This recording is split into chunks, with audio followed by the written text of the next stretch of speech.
calling the police on our young people. Number one, we have a lot of young police officers here in Eufaula, and they may not understand the culture. They may not understand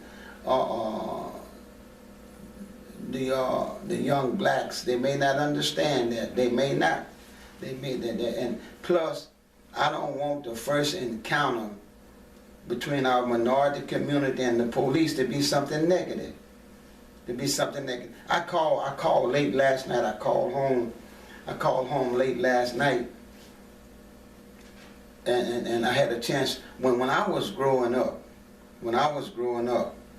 The police department made it so that we had basketball leagues, we had football leagues, we was able to box. All this stuff was sponsored by the police department. The Dothan Police Department has a good boxing program going on right now. It was something that they provided for the children that didn't have money to go to the recreation center and stuff like that. They provided, we had basketball tournaments all the time. And when we were playing basketball, we wasn't in trouble. When we were playing football, man, they had football leagues and they had so many teams.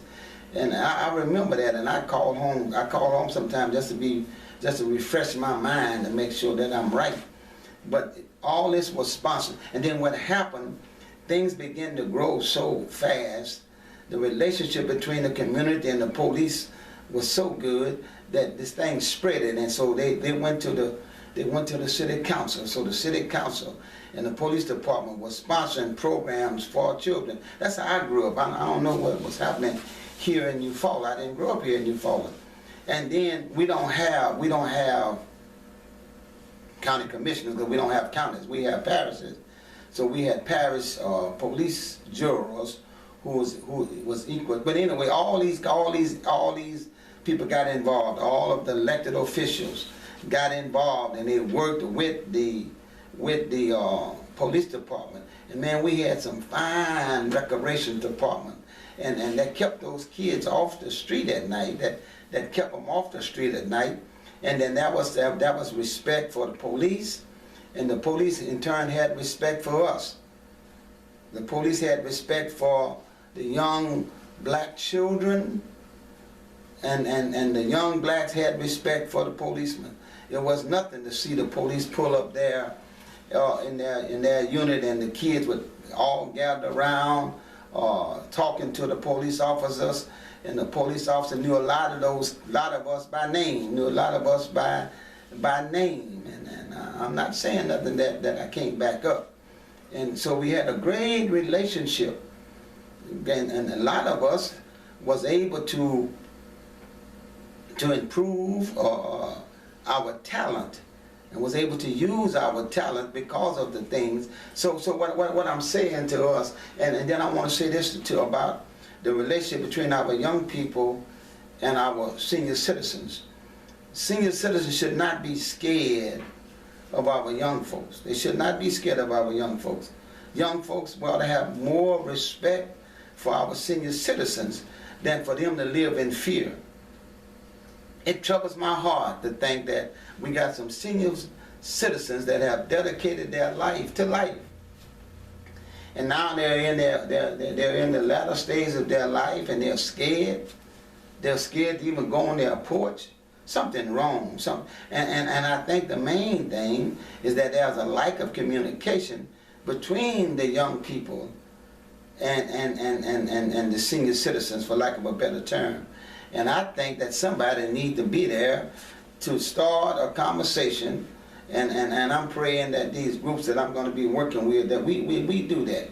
We start a conversation between the young people and the senior citizens.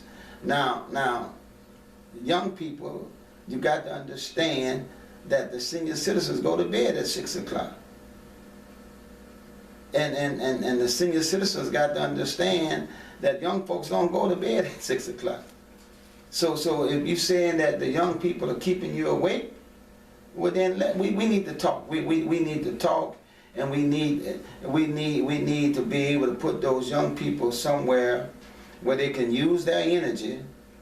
They can play ball, they can run, they can jump, they can do things like of that nature that young folks do. Stay out of trouble. Stay out of trouble. And still respect our senior citizens.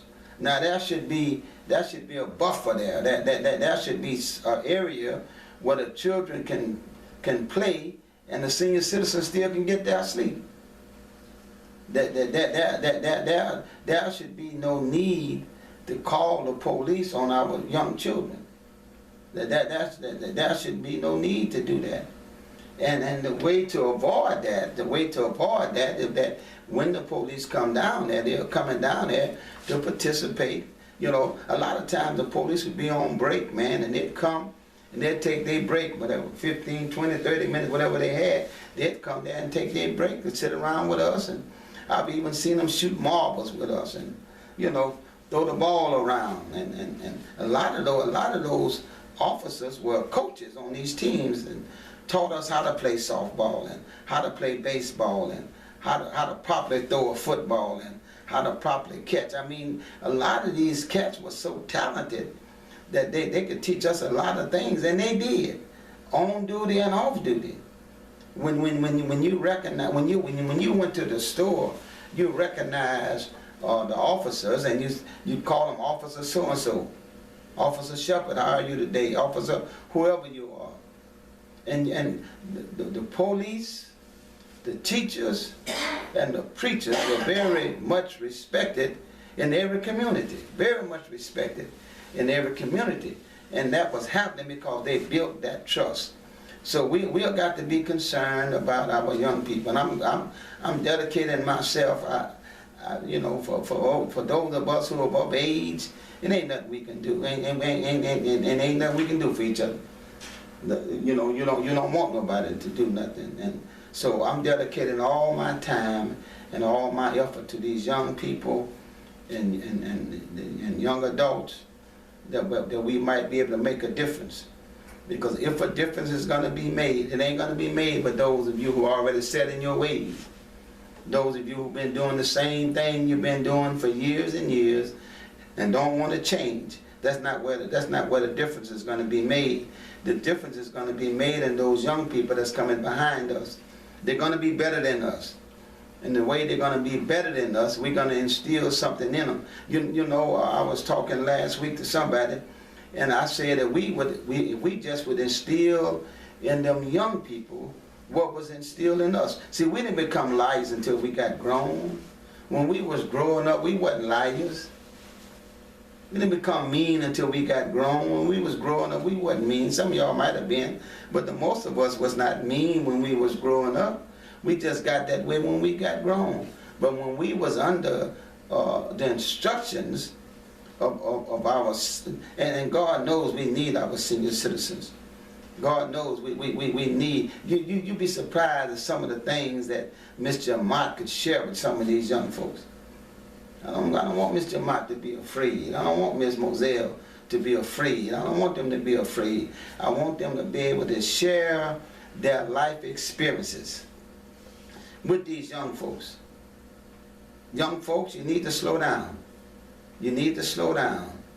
You need to be sitting at somebody's feet where you can learn something. You need to. There's a vast array of experience out there that would help you in your life. There's something that you're going to experience that somebody else has already experienced.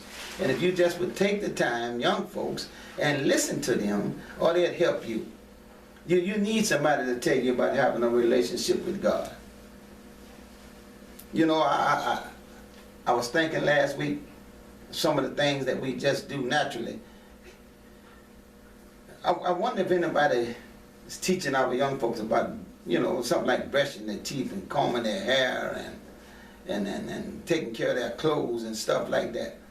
I mean, that's just not something that you just pick up. Somebody somewhere down the line has to instill that in you. So young people, we are blessed in this community to have a wide variety of senior citizens. And I don't want them to live in fear, but I want us to sit down. I want us to come to the table. And I want the young people to tell the senior citizens what's on their mind. And I want the senior citizens to please tell the young people what's on your mind. And let's see, can we work this thing out together? Let's see, can we work it out together? And when we sit down to communicate, yes, we want the police at the table with us. We want them there because they are to serve and protect. We are not to fear the police, and God knows the police not to fear us. But anyway, that's where I'm at. That's where I'm at. That's where I'm at. That's where I'm at. That's where I'm at. And I ask that y'all would join me. Y'all would join me. God bless you. God bless you. Go to church somewhere today. Go to church.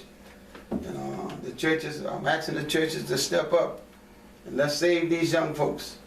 Let's put our senior citizens and our young folks together. Let's get them to talking to each other.